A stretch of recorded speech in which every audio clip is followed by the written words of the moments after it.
Alright, so the news just broke out that James Harden will be returning to the Philadelphia 76ers and that the Sixers are done with trade talks with James Harden.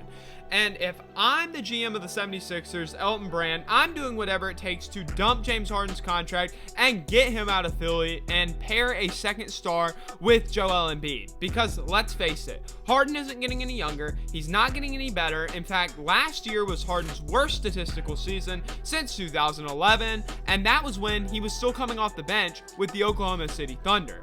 And this is a product of the man's age and his unwillingness to change the way he plays the game. He's getting beat down. And now that we've seen a whole season of this James Harden and Joel Embiid duo, they're not a complementary duo.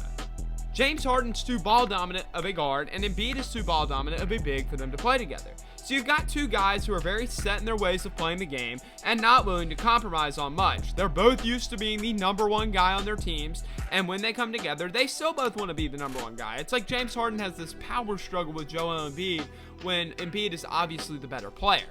It's honestly a lot like Russell Westbrook coming to the Los Angeles Lakers thinking he was going to be the number one guy when you already have Anthony Davis and LeBron James. Or even when Russell Westbrook came to Houston to join James Harden. The two were too alike in their way that they are both ball-dominant players, and it didn't work. It is the same thing with James Harden and Joel Embiid. Sure, they'll make the playoffs, but they'll never be a championship contender with James Harden on this team with his current situation where he's like, I can score 30 still, I can still score at an MVP level. You can't. You're getting older. And that's okay. But you gotta know your role. And James Harden is having a really hard time with figuring out his role with this team. Now, unfortunately, this little experiment for the Sixers, it's failed.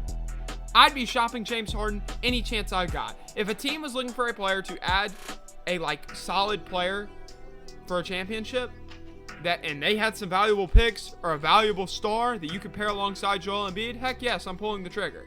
And I'm getting Harden the heck away from Philly. Because if not, you're going to frustrate Joel Embiid. We've seen it happen with Ben Simmons. Joel Embiid gets upset quickly.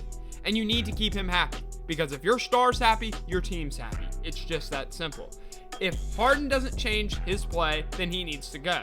And if the Sixers don't trade him after this unwillingness, it's going to be a long season in Philadelphia.